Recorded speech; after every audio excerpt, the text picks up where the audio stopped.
नमस्कार, आप देख रहे हैं पंजाब केसरी राजस्थान और मैं हूं आपके साथ इशिका जैन।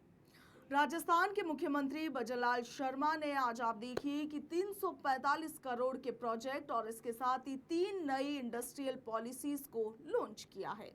इसके साथ ही मारवाड़ में सेमीकंडक्टर कॉरिडोर बनाए जाने की घोषणा की। इसके साथ ही एरोस्पेस और डिफेंस पर भी फोकस रहेगा, इस तरह का दावा किया गया है। मगर यहाँ पर सवाल यह है कि इससे उद्योगों के लिए क्या क्या फायदा होगा और इसके साथ ही सबसे बड़ी बात यह कि राजस्थान के बेरोजगार युवाओं को इससे कितना लाभ मिलेगा। आज इन्हीं तमाम पहलुओं पर चर्चा करेंगे। इसके लिए हमारे साथ बीजेपी से सुरेश धोलिया जी और इसके साथ ही कांग्रेस से संजय शर्मा जी हमारे साथ मौजूद है। आप दोनों मेहमानों का पंजाब केसरी पर स्वागत है जी। सबसे पहले संजय जी आपका रुख कर लेते हैं, क्या कहिएगा? बड़ी जो घोषणा है वो आज मुख्यमंत्री भजनलाल शर्मा ने कर दी है। देखिए इशिका जी, घोषणाएं तो करी है, 345 करोड़ के प्रोजेक्ट आपने बताए। देखिए बात सिर्फ इतनी सी है कि भजनलाल जी स्टेट के मुख्यमंत्री हैं, बट कहीं ना कहीं क्रेडिबिलिटी खो चुके हैं। इनका जो शासन रहा है 2.5-3 साल का, इस सरकार ने बजट घोषणा हो चाहे से या कोई और घोषणा हो, घोषणा करने में पीछे कभी रहती भी नहीं बीजेपी। पर फैक्ट ऑफ द मैटर ये है कि क्या वो घोषणाएं ग्राउंड पे लागू हो रही है? क्या पिछली बजट घोषणाओं में इन्होंने जो वादे किए जनता के सामने, क्या वो उनकी क्या प्रोग्रेस रिपोर्ट है? ये बताते नहीं कभी। नई नई घोषणा कर देना इसका मतलब है कि आप पीछे वाला काम तो पूरा नहीं कर रहे, आप नए अपने शब्दों के जाल में जनता को फंसा रहे हो। बजट घोषणाओं में कभी भी इन्होंने इंडस्ट्रियल पार्क को लेकर घोषणा नहीं करी, औद्योगिक विकास के लिए कोई इनके पास कोई प्रॉपर रोड मैप नहीं है। अब जब पहले की घोषणाएं लागू नहीं हुई है, पहले ही पूरा इनका एक चैप्टर क्लोज पड़ा हुआ है, तो आज घोषणा करने से क्या मतलब है? जनता को चाहिए क्रेडिबिलिटी। अगर आपने पहले अपनी घोषणाओं में कुछ किया हो तब तो मजा भी आए कि चलो ठीक है, सीएम साहब ने कुछ कहा है। तो जनता ये देखना चाहती है कि पहले जो आपने बोला है, चाहे बजट हो या चाहे कोई और मंच हो, अब इन्होंने पहले बोला था कि हमने बहुत लाख करोड़ के एमओयूज कर दिए। वो कहाँ पर ग्राउंड पर एमओयूज हम जानना चाहते हैं, विपक्ष जानना चाहता है, जनता जानना चाहती है। तो प्रीवियस की आपकी घोषणाएं लचर चल रही है और नई नई आप बातें कर रहे हैं। और इससे उद्योगों को बड़ा प्रोत्साहन मिलने की बात कही गई है। जी मुझसे कह रहे सुरेश जी। हाँ जी मैम जी, क्या कहिएगा? 3 बड़ी नीतियों की आज घोषणा की गई और इससे उद्योगों को बड़ा प्रोत्साहन मिलने का दावा किया गया है। एक तो मैं इनके जवाब दे दूं कि जो बजट में घोषणाएं हुई थी, सरकार ने जो 2 साल में बजट घोषणाएं करी थी उसके 90% तक घोषणाएं पूरी हुई है, धरातल पर उतरी है। इनके समय जो घोषणाएं हुई थी उनका 45 से 46% पे ही काम हुआ था। एक तो ये स्पष्ट कर लेना चाहिए इनको। दूसरी बात ये कह रहे थे कि जो राइजिंग राजस्थान का मुद्दा उठाया इन्होंने कि कितने बड़े प्रोजेक्ट्स आ गए थे, क्या हो गया था। तो 35 लाख करोड़ के एमओयूज हुए थे, उनमें से 8 लाख करोड़ के जो है वो धरातल पर उतर चुके हैं। अब बात है कि 3 जो आज पॉलिसीज है जो भजनलाल जी ने घोषित करी, इससे पहले भी करीब करीब भजनलाल जी के आने के बाद 34 नीतियां आई है, जिसमें रिप्स 2024 है, इसके अलावा एमएसएमई पॉलिसी है, इनसे तरह की बहुत सारी पॉलिसीज है। आर्टिफिशियल इंटेलिजेंस, मशीन लर्निंग को लेकर के 34 पॉलिसीज लेकर आए। आज जो 3 पॉलिसीज है, इंडस्ट्रियल डेवलपमेंट को लेकर, एक पार्क को लेकर के, एक एरोस्पेस एंड डिफेंस को लेकर के और एक सेमीकंडक्टर सेक्टर को लेकर के। एक्चुअली कांग्रेस के पास कुछ बोलने के लिए नहीं है। तो हमेशा क्या होता है कि जब भी कोई चीज आती है तो इनके बस रटा रटा आंसर है कि कुछ धरातल पर होगा तो पता चलेगा।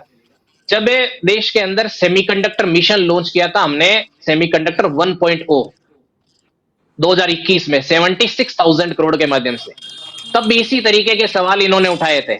लेकिन इनको जानना चाहिए कि एक सिंगल यदि प्रोडक्ट की बात की जाए एक्सपोर्ट के मामले में तो आईफोन है। जितने भी इलेक्ट्रॉनिक इक्विपमेंट्स है यानी उपकरण है, उन सब के लिए सेमीकंडक्टर चिप जो है वो बहुत बेसिक रिक्वायरमेंट है। कांग्रेस के समय वो 100% चाइना, ताइवान, इस तरीके के देशों से मंगवाई जाती थी। हम लोगों ने उसमें बहुत सारी प्रगति करी है। इलेक्ट्रॉनिक जो आइटम्स है बहुत बड़ी मात्रा में भारत में बनने लगे हैं, जिसमें मैंने आईफोन का एग्जांपल दिया आपको कि किसी समय हम आईफोन्स वगैरह, ये जो जितने भी मोबाइल फोन इनका इंपोर्ट करते थे, सबसे बड़ा, सबसे मैंने कहा लार्जेस्ट वन प्रोडक्ट की बात करें तो वो आईफोन है।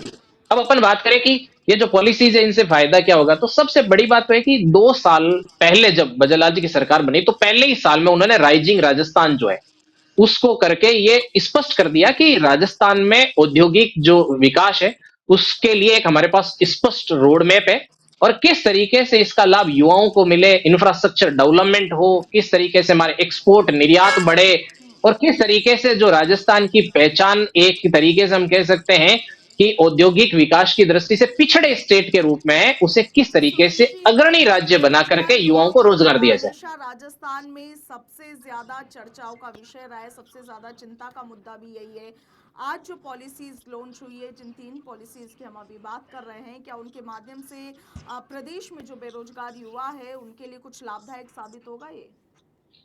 बिल्कुल मैम, जो आज भजन लाल जी ने खुद अपने संबोधन में कहा कि हमने पिछले 2 साल में लगभग निजी क्षेत्र में 3 लाख के आसपास रोजगार दिए। यदि आप इसी तरीके से देखोगे तो जैसे एमएसएमई सेक्टर है तो कौन लगाएगा? जो बहुत तेज, जिसके पास कम पूंजी है, वो इस सेक्टर में आएगा। तो पिछले 2 साल में 11 लाख हमने एमएसएमई स्थापित किए हैं। कांग्रेस के शुरू के 2 साल के देखोगे तो 2 लाख एमएसएमई स्थापित हुए थे, हमने 11 लाख एमएसएमई स्थापित किए हैं। इसी तरीके से जो मुख्यमंत्री स्वरोजगार को लेकर के है, उसके अंदर युवाओं को बढ़ावा देने के लिए 10 लाख तक के ऋण की बात थी, जो इस बजट के अंदर किया गया थी। सरकार कह रही है हम 1 करोड़ तक के लोन जो है वो युवाओं को देंगे और उसमें गारंटी सरकार देगी। केंद्र की सरकार की बात करें तो मोदी जी उसके लिए तैयार है, राजस्थान में भजन लाल जी तैयार है। तो ये एमएसएमई का लाभ है, स्टार्टअप का लाभ है, स्टैंड अप का लाभ है, मेक इन इंडिया का लाभ है। राजस्थान में 4400 स्टार्टअप रजिस्टर हुए 2 साल के अंदर, और उसमें लगभग 40,000 के आसपास से स्टार्टअप में काम करने वाले युवा हैं। तो ऑब्वियस है कि ये युवा इससे और उन्होंने आज आह्वान किया था इस बात का, बार बार ये कहा था कि आप जो उन्होंने जो डिस्कशन था उसमें भी उद्यमियों से ये अपेक्षा की कि आप नए युवाओं को आगे बढ़ाओ, ऋण की कमी हम नहीं होने देंगे, तकनीकी कमी नहीं होने देंगे। इसी तरीके से जो डिजी फेस्ट हुआ था अभी अपने 1-2 महीने पहले राजस्थान के अंदर, उसमें भी किस तरीके से युवा नई तकनीक को सीखे और एक तरीके से टेक्नोलॉजी के अंदर भी राजस्थान आगे बढ़े, जी, इसको लेकर के प्रयास है राजस्थान सरकार। ध्यान से बहुत देर से सुन रहे हैं, क्या प्रतिक्रिया है? इशिका जी, इनके अनुसार शहर का मौसम फाइलों में गुलाबी है, पर ये दावा झूठा और इनके वादे सारे किताबी हैं। एक तरफ जहां अभी पूरे इंडिया में एलपीजी क्राइसिस चल रहा है, इस सरकार की आप हठधर्मिता देखिए, इस गवर्नमेंट का फेल्योर देखिए। आम आदमी तक गैस उपलब्ध कराने के बजाय ये इंडस्ट्रीज की बातें कर रहे हैं, ये औद्योगिक विकास की बातें कर रहे हैं। अरे भाई, राजस्थान का जीडीपी टू डेट रेशो पता है क्या भैया को? इनको राजस्थान कहाँ खड़ा है जीडीपी टू डेट रेशो में? राजस्थान में किसान की हालत क्या है, लॉ एंड ऑर्डर की हालत क्या है? पता है। राजस्थान में महिला अत्याचार चरम पर चला गया है। और बीजेपी के हर प्रवक्ता की तरह इनको भी वही आदत है कि कांग्रेस के राज में ऐसे था। अरे भाई, हम गवर्नमेंट में नहीं है, अकाउंटेबिलिटी आपकी है, सरकार में आप हो, सरकार की मलाई आप खा रहे हो, आपको जवाब देना पड़ेगा।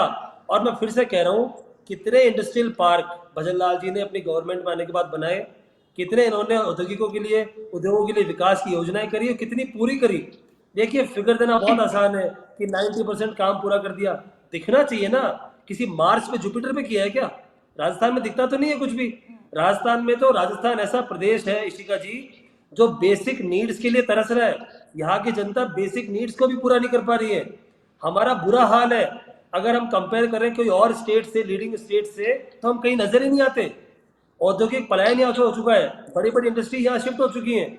और एमओयूज की बात करते हैं, अगर एमओयूज आपने किए हैं तो आप प्रेस कॉन्फ्रेंस कीजिए, बताइए, उस साइड पे लेके चलिए हमको भी, हम चलेंगे उस साइड्स पे जहाँ पे आपने कुछ किया है। और आप आईफोन की बातें कर रहे हो, फिर से वही हास्यास्पद है। लोगों के पास रसोई गैस नहीं है, कैन यू इमेजिन, और आईफोन की बातें हो रही हैं। ये सब बातें, सब वही मैंने कहा ना, ये झूठे दावे हैं, दावे किताबी हैं। बेसिकली पब्लिक का बुरा हाल है। ये गवर्नेंस के नाम पे जीरो है, फेल्योर है। भजन लाल जी से कोई काम नहीं हो रहा, और दिल्ली वाले भी इनसे नाराज है। क्या कहिएगा इन परिस्थितियों पर? एक तो इन्होंने एलपीजी का सवाल उठाया, तो मैं एक फैक्ट डाटा देना चाहता हूं आपसे कि पूरे भारत में एक दिन में जो एवरेज एलपीजी की, मैं सारी बात बोलूं, मैं एक बात बोलूं, एलपीजी की मैं जो आप चाहोगे सब बोल दूंगा, मेरे को सारे डाटा ध्यान है। मैं एक बात कहूं, यदि एलपीजी की बात करें तो भारत के अंदर 50 से 55 लाख एलपीजी सिलेंडर्स की पर डे खपत होती है। 14 तारीख के डाटा ले लो, उस दिन 62 लाख एलपीजी सिलेंडर सप्लाई किए गए, लेकिन डिमांड कितनी थी? 88 लाख, 88 लाख। क्यों पैदा हो गई भाई अचानक डिमांड? इसलिए पैदा हो गई कि कांग्रेस ने हाहाकार मचाया, लोगों को पैनिक सिचुएशंस में डाला, लोगों को डराया कि एलपीजी खत्म हो जाएगी। बिल्कुल, कांग्रेस जब गैर जिम्मेदाराना काम करेगी, एक तरीके से गैर जिम्मेदार विपक्ष की भूमिका निभाएगी तो बिल्कुल कांग्रेस। विपक्ष सवाल अब मैं उठाते आपको देता हूं, जिम्मेदार अब सवाल उठा, अब मैं जवाब देता हूं। अब कभी ये बताएं। सिचुएशंस जब इंटरनेशनल रिलेशन, इंटरनेशनल स्थिति खराब हो, अंतरराष्ट्रीय, ये युद्ध भारत नहीं लड़ रहा है, आपको पता नहीं, अमेरिका, ईरान और इजराइल लड़ रहे हैं। भारत के कारण से स्थिति नहीं है। और मुझ जो गल्फ है वो भारत के अंदर नहीं पड़ती है, फारस की खाड़ी मैं और बताता हूँ। अरब सागर को जोड़ती है। ऋषिका जी 2 आपको मिनट ध्यान में दीजिएगा, नहीं है इस बात अंतर्राष्ट्रीय का। संबंधों की बात करूंगा। दूसरी बात, दूसरी बात इन्होंने कहा कि जो धरातल पे, तो इन्होंने सुना नहीं, भजनलाल जी ने आज एक एक चीज गिनाई है कि कहां पर हमने जो एमओयूज किए उनमें से काम हुआ। जैसे होंडा है, उसने राजस्थान में इलेक्ट्रिक कार का, जो जापान गए थे और यहां से समझौता होता, उसका काम शुरू कर दिया है। इनको ध्यान में नहीं है। बीकानेर के अंदर सिरेमिक पार्क के लगभग कंप्लीट होने पे, किशनगढ़ में ग्रेनाइट पार्क की स्थापना हो गई है। इनको कुछ पता नहीं है। अब मैं आपको एक एक डाटा देता हूं कि कितना, देखो, औद्योगिक विकास के लिए क्या चाहिए? औद्योगिक विकास के लिए बिजली चाहिए, सड़क चाहिए, पानी चाहिए, यही चाहिए ना। तो बिजली उत्पादन में जो हमारी वृद्धि हुई है पिछले 2 साल में, वो 7,395 मेगावाट है। डाटा पे बात करोगे ना आप, कांग्रेस गवर्नमेंट में 1,475 मेगावाट हुई थी। सौर ऊर्जा में हमारा उत्पादन 2 साल में 19,000 मेगावाट है। इनके समय 2,000 मेगावाट था।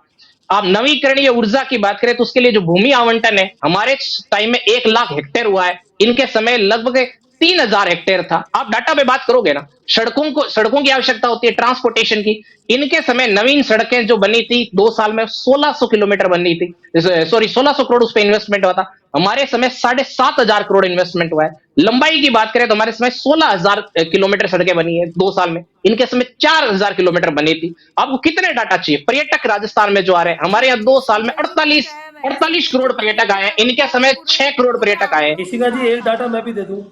ऋषिका जी एक डाटा मैं भी दे देता हूँ। जी अभी कल ही पता चला है कि इनके एक विधायक है यहाँ पे मांडल से, बीजेपी के, उनके बेटे पर मुकदमा दर्ज हुआ है गुजरात में किसी कारोबारी से फ्रॉड करने के चक्कर में। तो ये जल तो इनकी जीवन मिशन का गवर्नमेंट भी की बता जो दो, कहते हैं आपके ना जीरो मंत्री जेल टॉलरेंस, जाके आए हैं। जल ये जीवन ये मिशन का जो भी बता दो, ये आपके जो ये मंत्री जो जेल कहते हैं जाके ना, हैं, वो भी बता दो। मैं बोल दूं। जल जीवन अरे मिशन भैया का मैं भी बता बोलूं, दो थोड़ा। हाँ मैं बोल रहा हूँ, मैं बोल रहा हूँ। ये तो आप कहते हो ना जीरो टॉलरेंस है, आप तो पार्टी में डिफरेंस हो, सबसे बड़ी पार्टी है दुनिया की, तो ये आपसे सही है। और दूसरी बात, आपने डेटा में उलझा दिया। डेटा से बाहर निकलिए सर, डेटा से बाहर निकलना पड़ता है, आम आदमी को डेटा नहीं चाहिए होता है। और आपने हॉर्मूज की बात करी, मैं आपको बताता हूँ क्यों विदेश मंत्री, जो हमारी फॉरेन पॉलिसी है, क्यों आज गर्त में है। क्योंकि नरेंद्र मोदी जी ने 2 देशों के युद्ध में एक देश की पार्टी बन गए। इसराइल चले गए, वहां पे गले में झप्पी डाल ली, खीखी कर ली। ईरान जो भारत का 1,000 साल पुराना मित्र रहा है, हर महत्वपूर्ण मुद्दे पे साथ दिया है, उसको नाराज कर दिया। इसीलिए ईरान ने स्ट्रेट ऑफ हॉर्मुज से हमारे टैंकर्स को नहीं निकलने दिया। और फिर बाद में मोदी जी ने उनके राष्ट्रपति से बात करी, माफी मांगी होगी शायद, उसके बाद जो भी किया होगा, उसके बाद 2 एलपीजी के यहाँ पे शिप्स आए हैं। तो ये आपकी फॉरेन पॉलिसी है। कभी भी भारत ने ऐसा नहीं किया कि 2 देशों की लड़ाई में किसी एक देश का खुल के बचाव किया हो। हमेशा भारत रहा है नॉन टॉलरेंट, तटस्थ रहा है। आपको ऐसा करना चाहिए था, आप नहीं कर पाए।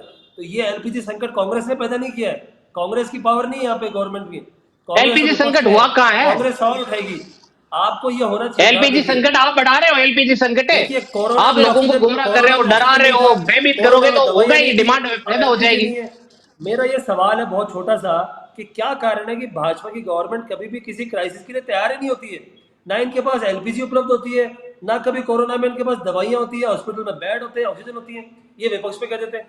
अरे भाई, विपक्ष का काम तो आपकी आंखें खोलने का है। हम जनता की आवाज को उठाते हैं, और हम गलत बात नहीं कर रहे हैं। हमने जो बातें करी है सदन में या सदन के बाहर, फैक्ट पे करी है। आज राजस्थान के मुख्यमंत्री किस मुंह से औद्योगिक फैक्ट, विकास की कांग्रेस बातें कर फैक्ट पे रहे हैं? बात नहीं करती। जब जब कांग्रेस के पास एलपीजी फैक्ट पे नहीं है। कालाबाजारी हो रही है, आप देखिए एलपीजी पे कालाबाजारी हो रही है। आपका कोई भी डिस्ट्रिक्ट में ऐसा आपने कंट्रोल रूम स्थापित नहीं किया, कोई ऐसा नंबर जारी नहीं किया जहां पे लोग। एलपीजी वाला अभी कंट्रोल में है, काफी सारी जो गैस है वो आई भी है, आपने देखी भी होगी ये तो मैम अब होना ही था ना, जब वो 2 शिप्स वहां पे आ गए, उसके बाद स्थिति कंट्रोल में आनी थी।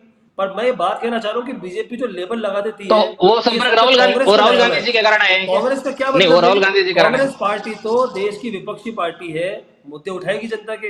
अब ये चाहते हैं हम खामोश हो जाए, बात ना करें, संजय जी, ये कैसे विपक्ष का संभव है? काम है सवाल उठाना और सरकार की जिम्मेदारी बनती है उन तमाम सवालों बिल्कुल। का जिम्मेदारी से जवाब देना। तो देखिए, इस वक्त प्रदेश में जो कुछ भी मामला चल रहा है, आप दोनों मेहमानों का सबसे पहले बहुत बहुत शुक्रिया हमारे साथ जुड़ने के लिए। प्रदेश में आज आप थैंक यू। देखिए कि मुख्यमंत्री भजनलाल शर्मा ने 3 नई पॉलिसियों को लॉन्च किया है और उसके साथ ही उद्यमियों को इससे प्रोत्साहन मिलने की बात कही है और इसके साथ ही प्रदेश के युवा बेरोजगारों के लिए भी नए अवसर खुलने की बात कही गई है। आपका क्या कुछ कहना है कमेंट सेक्शन में लिखिएगा। फिलहाल के लिए इतना ही, नमस्कार।